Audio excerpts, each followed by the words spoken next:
जय हिंद. नमस्ते विद्यार्थी मित्रांनो. सावित्रीबाई फुले पुणे विद्यापीठाच्या परीक्षेमधील first year BCom semester first 2024 pattern म्हणजेच एन-ई-पी 2020 पॅटर्न मधील basics of cost and management accounting and material accounting first या विषयाच्या क्वेश्चन पेपरचा फॉर्मॅट आणि important questions for study purpose आपण या व्हिडिओमध्ये बघणार आहोत. त्यामुळे परीक्षेला सामोरं जाण्यापूर्वी तुम्ही हा व्हिडिओ निश्चित बघा, जेणेकरून तुम्हाला परीक्षेमध्ये कोणत्याही पद्धतीने अडचण येणार नाही. तुम्हाला परीक्षेच्या पॅटर्न बद्दल या व्हिडिओमध्ये निश्चित माहिती भेटून जाणार आहे. तर विद्यार्थी मित्रांनो, तुम्हाला माहिती आहे की विद्यापीठामध्ये हा जो काही पेपर असणार आहे, तर या पेपरमधील basics of cost accounting and management accounting हा जो काही पेपर असणार आहे, तो एकूण 4 क्रेडिटसाठी असणार आहे. यासाठी टोटल तुम्हाला 60 मार्क असणार आहे. पेपरसाठी तुम्हाला 3 तासाचा टाईम ड्युरेशन असेल, तर पासिंगसाठी किमान तुम्हाला 24 मार्क मिळवणं अपेक्षित असणार आहे. पेपर हा फक्त आणि फक्त इंग्रजी माध्यमातून येणार आहे. क्वेशन पेपरच्या फॉर्मॅटमध्ये सगळ्यात अगोदर इम्पोर्टंट इन्स्ट्रक्शन रीड करा. परीक्षेमध्ये टोटल तुम्हाला 6 प्रश्न विचारले जाणार आहे. त्यातील question number 2nd, 3rd, 4th आणि 5th अशा 4 प्रश्नांपैकी कोणतेही 3 प्रश्न तुम्हाला सॉल्व्ह करणं आवश्यक असणार आहे. ओके. सो यामध्ये क्वेशन पेपरचे फॉर्मॅट दाखवलेले आहे. या ठिकाणी टोटल 6 जे काही प्रश्न विचारले जातील, त्यापैकी पहिला प्रश्न हा तुम्हाला फिल इन द ब्लँक्स 5 मार्कासाठी असेल. क्वेशन नंबर 2nd हा थिअरी प्रश्न चॅप्टर नंबर 1 वर आधारित 15 मार्काला राहील. क्वेशन नंबर 3 हा चॅप्टर नंबर 2 वर आधारित थिअरी क्वेश्चन म्हणजेच ब्रॉड क्वेश्चन 15 मार्काला राहू शकतो. क्वेशन नंबर 4 हा चॅप्टर नंबर 3 वर न्यूमेरिकल प्रॉब्लेम 15 मार्काला येतील. तर क्वेशन नंबर 5 हा numerical problem on chapter number 4 15 मार्काला असणार आहे. तर पेपरसाठी क्वेशन नंबर 6 मध्ये 4 शॉर्ट नोट्स क्वेशन नंबर 6 ला दिल्या जातील. 4 पैकी कोणत्याही 2 शॉर्ट नोट्स तुम्हाला लिहायच्या आहे. त्यासाठी एकूण तुम्हाला 10 मार्क दिलेले आहे. एका शॉर्ट नोट्सला 5 मार्क आहेत. तर असे मिळून टोटल तुम्हाला 60 मार्काची क्वेशन पेपर असणार आहे. तर आता तिथे तुम्हाला question number 2nd, 3rd, 4th, 5th ला कशा पद्धतीने ब्रॉड क्वेशन आणि न्यूमेरिकल प्रॉब्लेम विचारले जातील आणि क्वेशन नंबर 6 ला कोणत्या शॉर्ट नोट्स विचारल्या जाऊ शकतात, त्याबद्दलची माहिती आपण या व्हिडिओमध्ये बघणार आहोत. सगळ्यात प्रथम क्वेशन नंबर 2nd आणि 3rd या रिलेटेड जो काही चॅप्टर नंबर 1st आणि 2nd वर ब्रॉड क्वेशन विचारले जाणार आहे, त्यापैकी काही क्वेशन असे विचारले जाऊ शकतात. हे अभ्यासाच्या दृष्टिकोनातून दिलेले प्रश्न आहे. त्यामध्ये पहिल्यांदाच आहे define the term of cost accounting, explain its advantages and limitation किंवा डिसएडव्हांटेजेस. क्वेशन नंबर 2nd आहे difference between financial accounting, cost accounting and management accounting. कधी-कधी तुम्हाला फायनान्शियल अकाउंटिंग, कॉस्ट अकाउंटिंग किंवा financial accounting and management accounting किंवा cost accounting and management accounting किंवा तिन्हीच्या तिन्ही पण तुम्हाला विचारले जाऊ शकतात. त्यानंतर पुढे आहे explain in details scope and functions of management accounting किंवा मॅनेजमेंट अकाउंटंट किंवा कधी-कधी नुसतं मॅनेजमेंट अकाउंटंटचे फंक्शन सांगा, मॅनेजमेंट अकाउंटचे स्कोप सांगा.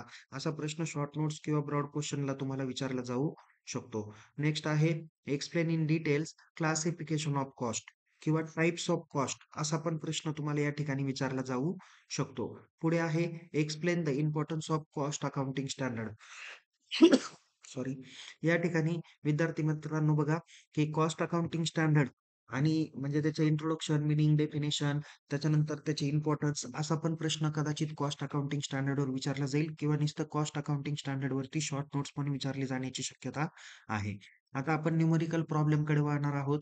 चॅप्टर नंबर 3 हा तुमचा प्रिपरेशन ऑफ कॉस्ट शीट आहे.